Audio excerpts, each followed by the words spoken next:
So, welcome back to Football by the Numbers. I am John. I am the Flame.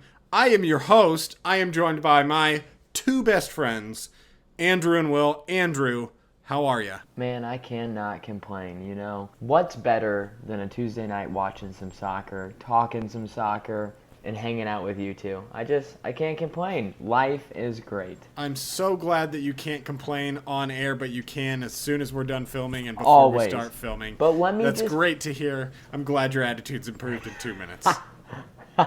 Fall weather is coming. Our Sunday League team, which got their first win of the new series, we are now 1-1. If you remember from last week's episode, our one loss came from an absence of players, an absence of talent, you could say. An absence of one Andrew Phillips. Speaking of an absence, we haven't talked about the MLS in a while, guys. Let's hit on the MLS. So we lost Will. He's coming back in. Let's talk the MLS playoffs first. We made our very first video all the way back in April, I think it was. Let's hit on these predictions, Andrew. Do you remember which two teams did you say would make the playoffs? All I've got to say is the two teams you wanted to shit on are in the playoffs. Both my teams are in the playoffs. I got Philadelphia hanging right up in the top two right there behind, the impressive New England. A little bit further down. I don't want to toot my horn too much, but in the Western Conference I have Minnesota that's hanging on to their playoff spot right now. I don't want to toot my horn, but I definitely fared better than you in one aspect. I guessed the Sounders. I took the easy pick, the historical pick. It was the easiest pick I could have made. And then I went with a little bias. I went with Atlanta United, who are currently sitting in the last playoff spot right now at the time of filming with 4 games left to play, with 2 games in hand on New England. No way they catch up there. And 1 game in hand on everybody from 2nd to 7th. The interesting thing is only 6 points separate 2nd place from 8th place in the Eastern Conference. It's going to be a heck of a race. Yeah, a lot of room there. Western Conference also pretty wide open. I would say that LAFC and Real Salt Lake in 8th and 9th place, non-respectively, have a good chance of making it in. I think I went with San Jose as my dark horse shout, and Cade Cowell just really couldn't make it all the way. And Andrew, I will concede that you were right about Caden Clark, our love and fan channel. This is the Caden Clark fan channel, along with the statistics-based football you guys are used to. So I think we average about the same. Yours are 2 and 6, mine's 1 and 7. Average is about the same right there in the middle. Willard, thank you for rejoining us. How are your picks doing? Will, you have to tell us with no emotion. No emotion. No emotion, Will. My picks, I had Columbus Crew and LAFC. So both out of the playoffs right now. But wasn't your surprise pick Nashville? His surprise pick was Nashville, and they are doing extremely well. I've shit on them before, like in the previous episodes. Also, go check out our last video. It's blowing up compared to some of our other videos. I think it's because I shit on the main striker, Jesse Zardes. This guy is a flop. He's out of it. Go back and watch my rant on Jesse Zardes and why he doesn't deserve to be called up to the United States men's national team anymore. My justification for that is he's not good, and he doesn't deserve to be called up to the men's national team anymore. I also blame the historic lack of leadership at that club from 2013 to 2018 in Greg Berhalter. What? What? We're getting off track here already. Let's circle back. Rein it back in. Let's get back to the MLS. Our pride and joy. Before we shift over into some other new additions to the MLS, I want to talk about the New England Revolution. Will, I know you've been following the Revolution somewhat closely. What's been their key to success? How are they leaps and bounds ahead of everyone? They're the first place in the East, obviously. They're 12 points ahead of the second place team, the Seattle Sounders, with 58 points at the time of filming. What's their success story? How are they so good? They've always had kind of a lot of talent. I mean, it's hard to compete when you've got Matt Turner, the best goalkeeper in the league. You've got Carlos Heel, arguably the MVP. New additions in Tejan Buchanan, tearing things up with them. A great coach in Bruce Arena. Have a plethora of weapons. I don't know how anyone's going to compete with them in the playoffs. Really a competitive advantage. Let's not forget they have two goal scorers with 15 goals or more. 15 goals or more. That's over 30 goals in 30 matches just from 2 players. With Busquets. The creativity of Carlos Hill from our top 10 video. He was my first shout out, and the amount that dude has created this season. I mean, he's coming to the perfect age of 28, right, hitting his peak, really hitting his stride. You see the coaching from the elite level of Bruce Arena. Relatively speaking, this is still the MLS. And what he's brought to the table, you have multiple goal scorers. You have an incredible creator. You have, in my mind, the number 1 choice for goalkeeper for the United States men's national team. I did want to also hit on another prediction that we had in our first video. Will Cincinnati are still in the basement? Andrew, why are Cincinnati still in the basement? Why are they so doo-doo? Because their development is horrible. To start off, who even wants to go to Cincinnati to play soccer? Got a beautiful stadium. Yeah, brand new stadium, because they have to find a way to get somebody excited for it. I mean, they're only getting good soccer when the U.S. national team comes and plays there. If you're there to watch Cincinnati FC, it's just poop. It's poop the entire time. Speaking of poop, I also wanted to address one of our other co-hosts' predictions. Will, you were also excited to see Austin FC this year. I think they're like 3 points ahead of Cincinnati. What is this, just kind of first season jitters? I mean, they clearly weren't the Atlanta United of the first seasons. Yeah, I'm not too worried. I think they've got a good coach in Josh Wolf, even though he does come from the Greg Berhalter tree. They had a good start to the year with a lot of draws. I mean, they're a low-scoring team. They really need to address that this offseason and go get a striker.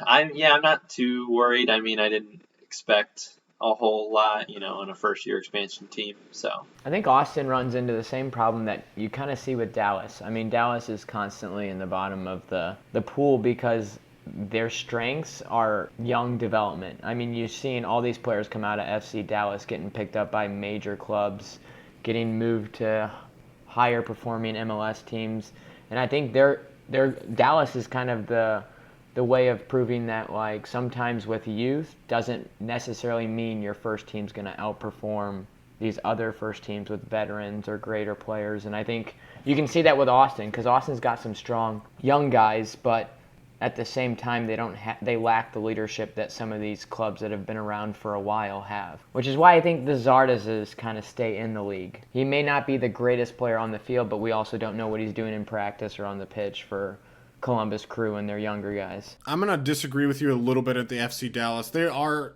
a relatively newer club to the MLS, and their youth development has been somewhat top-notch. You've polished essentially 3 gems, with Pepe going to Wolfsburg at the end of the season, Justin Chi being scouted by FC Bayern and a lot of Bundesliga clubs, Weston McKennie going to Schalke, now Juventus being rumored and linked to West Ham and a plethora of other clubs like Newcastle. Their riches haven't paid off yet, but I think that their production of talent and their consistent selling off of excellent young talent will provide benefits down the road to where they can have a good youth system and then bring in some first-team players. Going back to poop, I want to express and bring in the new additions to the MLS coming up here, Charlotte and St. Louis, who look to be coming in around the same time as rivals based on the Twitter beefs that we've gotten into. Andrew, you said something like, who wants to go play soccer in Cincinnati,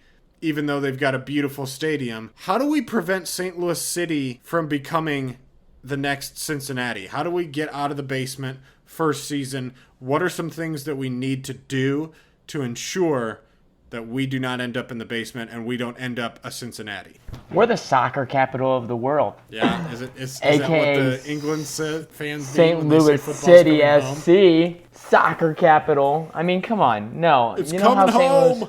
You know how St. Louis is going to avoid it? They're going to avoid it because of the way the St. Louis community backs all of their sports. I can't speak for Cincinnati. I hate the Reds. Bengals are historically awful. I mean, come on.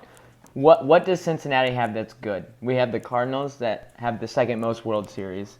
We have the Blues that have won their most recent cup and always are in the playoffs. And then we just don't even need to talk about the Rams. I think the thing that St. The Louis who? has is... The what? I don't know what you're talking exactly. about. Sorry. Nobody knows who they are, and we don't need to talk about them. But the way St. Louis avoids this is by sticking to their roots, and they are doing that. We're watching it right now with how involved the fans are in the stadium building and how tickets are being released and what the atmosphere is going to be like. I don't see how we can flop, but at the same time, there's always going to be that side of where we could flop. I just hope and believe that we won't. Well, I do want to say that if we flop, you bring up an excellent point with the fan base. And if we do flop, the St. Louis fans will bleed salmon and purple. I don't know what colors red they are. Red and blue. City red. City red and River City or blue. Pink. Come Shitty on, red. boy. But to go back to your point, I remember maybe not all St. Louis fans would go to the games, but back when that one football team that will remain undisclosed was playing in St. Louis, I went to the game, and we were 2-14 that season, and we couldn't fill the entire stands because it was way too big a stadium for how shitty a team we were. We bled blue and gold. And that game we went to when we beat New Orleans when they were still good with Drew Brees. I don't want to get too far into the fake football talk, but we were celebrating and we were fighting hard. I think we had the record number of pre-ordered season tickets, or put like a bid or a deposit in for season tickets of any MLS team. I could be wrong on that, but just to see like the amount of people and to have City come out and be like, yeah, we kind of received way too many pre-orders for season tickets. We're not going to be able to have this many people get season tickets to the supporter section.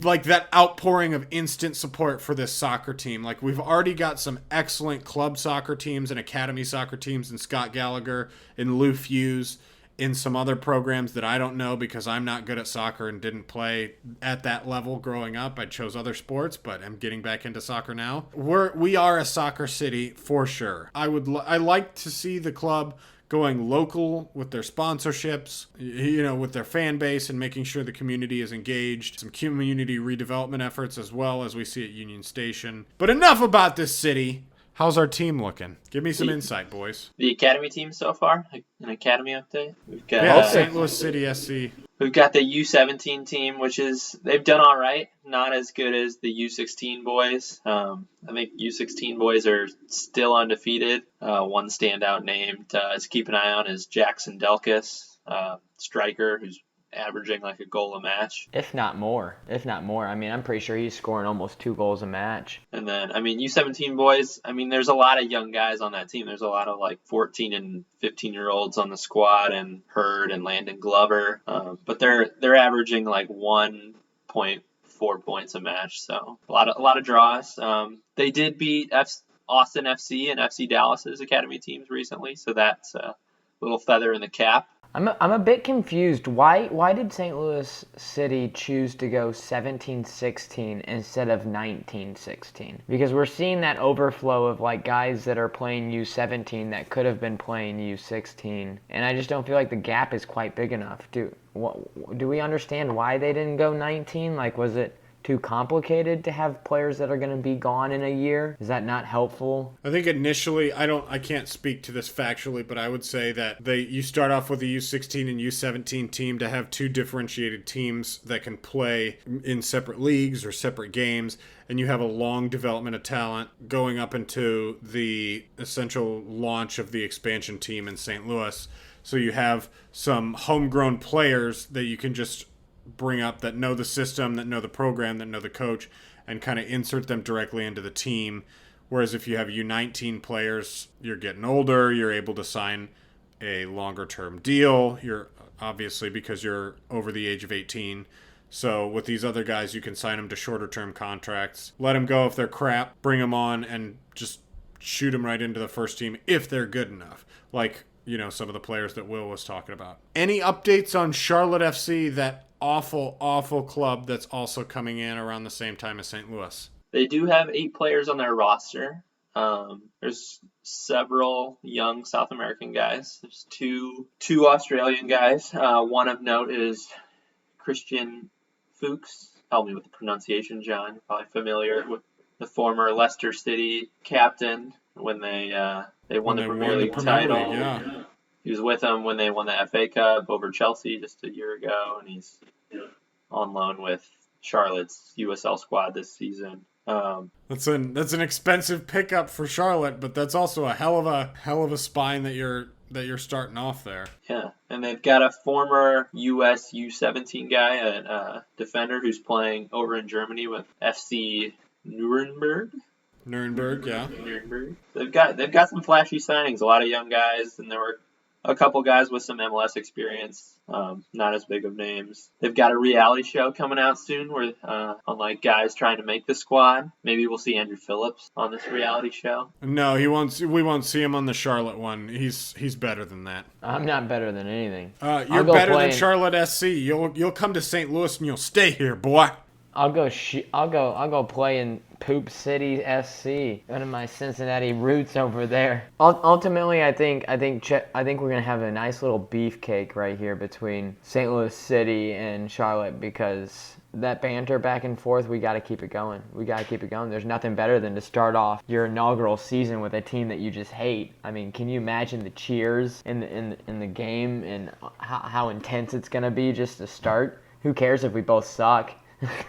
That's the most fun part about it, is the rival. And I won't point out that we have a beefcake here in between Will and John. That's the future former pro and hometown star for St. Louis City. But going into the launch, boys, what is going to be our strategy? What do we go for, like older veterans that are retiring? Do we have the budget for that? Do we go for like an FC Dallas strategy where we develop youth and just farm them out? I think we are tied to an affiliate. We are like the affiliate club of like Bayer Leverkusen or somebody like that. So one of those bigger teams. So do we just kind of lean on them for help? Because I know we have Monsanto in town, so Bayer Leverkusen makes sense. They do have a lot of excellent youth talent. Do we lean on them to kind of send us some youth talent to develop for them? What's our strategy here? I think the Bayer Leverkusen relationship has already helped out a bit. There's the rumors of the U17 player Hurd having a connection to them, that they're already interested in him, and that's maybe part of the reason why we were able to pluck him from Philadelphia Union's academy system. I think this is going to be from hearing Lutz Pfannenstiel, the sporting director, talk, it's going to be a young club. It's going to be energetic. It looks like a very, very high pressing team, a la the Red Bulls. Yes. The right way to play football. Yeah. Kid Clark. The Kid and Clark way. It'll be hard for them to be like terrible with that system. I think they'll definitely scrap out a few wins playing that way. I am hoping for, a couple big name signings. Maybe it's, nothing to get excited about, but maybe Tim Ream comes home to finish out his career and Tommy Barlow. Pluck Tommy Barlow from the Red Bulls. Come on. We got so much talent from St. Louis that is in the MLS that we could just ride. And that's overseas too. That's overseas in clubs like Norwich, who can't make it in the European stage, but would be welcomed home with open arms into a lower league where he could find his form back. I can't think of anybody off the top of my head. I don't know, maybe Josh Sargent? I think with the pressing system, we need a younger team, because when you press, you're gonna have to have an energetic team. We can't have old geezers like Inter Miami with like all these 35-year-old players who are on their last leg and ready to retire, or like Chicago Fire with Bastian Schweinsteiger saying like, oh yeah, he'll be good at 35 and can't walk. I think we're going to be a 500 club. I think our goal should be a 500 club. I would love to be a 500 club, at least for the first couple of seasons. I want to see a Supporters Shield or a MLS Cup in our trophy cabinet, of course, within the first 5 years. But that's me, Mr. High Expectation, Mr. My club's won the league every year for the last 10 years. I think we need to have a couple of veterans. And I'm not talking about old geezers like Michael Bradley or Bastian Schweinsteiger. We need some people with energy, but we need some people who know what's going on and some leaders in the dressing room from day one. Some older players, not many, like 3, maybe a goalkeeper who's in his 20s, who's not young and fresh and intimidated by the MLS. Maybe a defender or a midfielder, and then an attacker, somebody who will score some goals for us, put them in the back of the net, and get everybody's heads together so that they can stay focused, but we'll still have the young energy to press. So I love the pressing style that we're coming into the league with. I love the ideas of the coach. There is a lot of ways that you can screw up a pressing system, especially if you don't do an organized press and just do like a haphazard press and they pass over the top and get in behind you. You know what I thought the other day, just to throw out, is the fact that we have some talent that we can pick off simply in a year, because St. Louis City is going to start in a year and a half. We've got SLU, who's outperforming all kinds of expectations. That's got tons of local boys that I can think of off the top of my head that would be phenomenal to build your local team around that have, already amazing bios for themselves. Don't show any excitement, Will. We have a lot of schools to play. I just didn't throw SLU in so that you'd talk a little bit, just a little bit. I just wanted some words from you, not to maybe. I don't know that they'd be. I already know the starter. answer. I already know the answer, and they're starters. They're starters on my list. They're starters for St. Louis City? Oh, they could 100%. Patrick Schultz is number 1 on my list. The guy was a U.S. national team player. He's a top-of-the-line caliber goalkeeper, and he's only a sophomore, which means next year he's going to be a junior. And by the time the MLS is starting here in St. Louis, he'll be a seasoned college athlete that is at a high level and cheap. That's the number one reason when you're trying to build a team is who's cheap, what's their bio like, and can we build off of them? And I think Patrick Schulte is one of the biggest names that you could build off out of college soccer just simply as a goalkeeper. Yeah, sign him to a cheap contract or get him in the draft when St. Louis City starts That's out. not my number one pick, though. Number one pick. My you number just one said pick. That one was your number one pick, but let's hear your real number one pick. Okay. Real number one is Kip Keller. I think that guy is a diamond in the rough. He is a sophomore. He's captaining the number 6 team in the nation, and he's just playing out of his mind as a defender. I don't even think, when was the last time SLU was scored on more than once? The only downside to Kip Keller is he is an undersized center back. But that's fine. We'll go back to the old school style of center backs where you have the smaller one that's quicker and that can bully people, or nag them and annoy them and steal the ball off of him. Maybe he's got some recovery pace. And then you have a big one who can really bully him, like a Virgil van Dijk. Get this, SLU has not had more than 2 goals scored on them the entire year. So yeah, the Kip Keller Schulte combo could be a diamond in the rough combo. They've already played together. They've got chemistry. They play close to each other. They have to be in constant communication with each other. Could be the beginning of a beautiful MLS Cup. Any other thoughts about the MLS playoffs, St. Louis City, draft picks, diamonds in the rough, academy prospects, boys? What are we thinking here? I'm thinking we still need Will's response on SLU. You took the top 2 guys who were in my head, but if I got to throw out another, maybe it's John Klein, center mid, who's maybe going to break SLU's single season assist record. He's another shorty. I think last game he had 3 assists on his own. He's incredible. Just to throw another name, Simon Becker is their striker. Maybe no standout skills, just finds a way, right place, right time. Quick guy, not super big, not super fast. But he reminds me of like a Josh Sargent in his prime. Not super flashy with the ball, just kind of in the right place, like you said, just doing the little things that help him score. Score 1, maybe 2 goals all season. Yeah, I remember that. I said that's a great Josh Sargent. When Josh Sargent was I was talking about informed Josh Sargent. Bro. Yeah, informed Josh Sargent scoring 4 or 5 goals for Werder Bremen. The glory days. Anyway, the final question that I'm going to leave you guys with is, when are the kits dropping? I want to buy one. If they come out with something like Will's scarf there with that design, I've seen a concept. I'll throw it up in the video here. I'll try and get it off my phone and throw up the concept. It's magnificent. I want one. When are these kits dropping? I think Adidas needs a lot of lead time. I think I heard maybe a year, so fall of next year we might start to see it.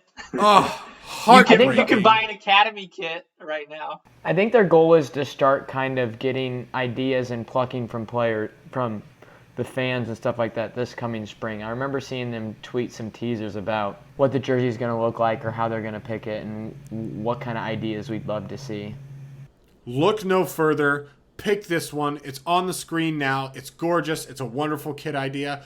Make this the home kit. It is wonderful. I'll throw a couple of other concepts that I've seen early on in the St. Louis City announcement. They are not as good, but you can make one of them an away kit, one of them a third kit. You know, I don't know, in case we ever make the Champions League, the CONCACAF Champions League. Wouldn't that be fun? I think St. Louis is so special that it would be really cool to see the Blues, St. Louis City, and the Cardinals come together and kind of create a third kit that's universal for the city. Kind of that river connection.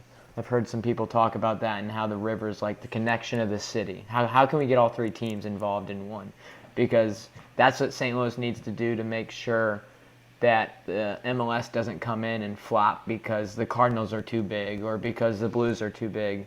We kind of need to find a way to unify them all. Well, thank you, boys, for joining me. Do you have any final thoughts or anything to plug? Yeah, I mean, St. Louis City is going to be announcing a head coach early 2022, so I'm excited for that. And their MLS D3 team will be starting up this spring, too. So you could see Andrew on the pitch there as well. We'll see. All I got to plug is make sure you're paying attention to the MLS in these last couple of match days. It's going to be quite exciting to see how these teams shuffle out and who's going to end up falling where and how tight it's going to be coming down to these last few games. That's right. Let's real quick end the video. We're going to have like a minute left. Let's make some MLS Cup predictions. Let's say two teams that you think will make it into the finals. Take in Portland Timbers, and I can't go against the Rev. I'm going to play the complete opposite, and I'm going to just go with my wishes. I would love to see Philadelphia go up against a Kansas City. Ooh, spicy. I like the uniqueness. I would love to see Atlanta do it because I've grown in my love for Miles Robinson over Will's chatting about him. But I'm going to go with the Revs as well because I picked Carlos Hill. I think their creativity and their stopping ability and their goal scoring ability is second to none. And then I'm going to keep it simple. Seattle Sounders. The two first place teams, the easiest picks you could think. I didn't even think of it until I just said it, but I picked them. Let's see it. Thank you guys for watching. Thank you for listening. We are Football by the Numbers. Without the numbers.